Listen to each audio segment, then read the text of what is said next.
Bonjour et bienvenue dans cette nouvelle vidéo. Donc dans cette vidéo, nous allons voir comment créer notre premier notebook et comment le sauvegarder. Donc si vous avez installé Anaconda comme on a vu dans la précédente vidéo, donc sous Windows, il suffit d'aller dans le menu démarrer et dans le lien Anaconda, vous avez un lien pour lancer directement Jupyter Notebook.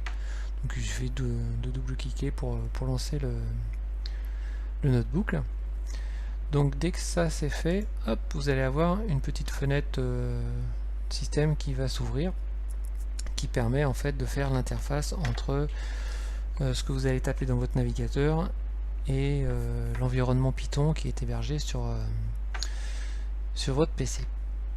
Après quelques secondes, votre navigateur va s'ouvrir et vous allez tomber sur une fenêtre assez similaire à celle-ci. Donc sous Windows, en fait, cette fenêtre-là, enfin le contenu de cette fenêtre-là correspond au contenu des différents répertoires que l'on trouve dans utilisateur et le nom de l'utilisateur que vous possédez, en l'occurrence Arnaud, vu que je m'appelle Arnaud. Donc vous allez pouvoir naviguer donc dans les différents répertoires et sous-répertoires. Donc on va arriver jusqu'au répertoire formation. Donc une fois qu'on est arrivé dans le répertoire de notre choix, nous allons créer donc notre premier notebook. Donc là c'est très simple, il suffit de cliquer sur New. Par défaut vous avez que Python 3 d'installer sur le PC, donc on propose Python 3. On clique, un nouvel onglet s'ouvre dans votre navigateur,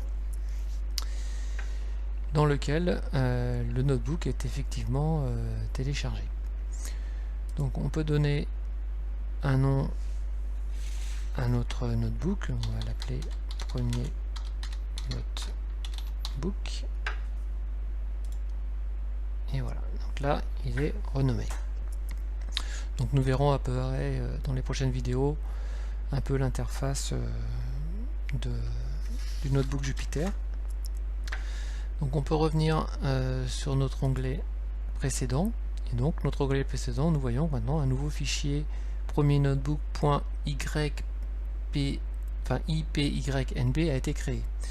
Donc en fait ce fichier est un fichier texte qui est sauvegardé sur votre disque dur, et donc c'est un fichier au format JSON qui contient en fait la totalité de ce que vous avez tapé dans votre notebook, tant les images que les formules, etc.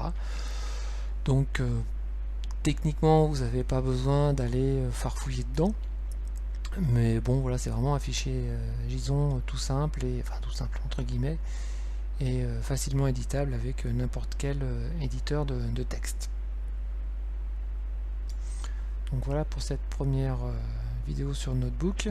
Dans la prochaine vidéo, nous verrons plus en détail l'interface d'utilisation du Notebook.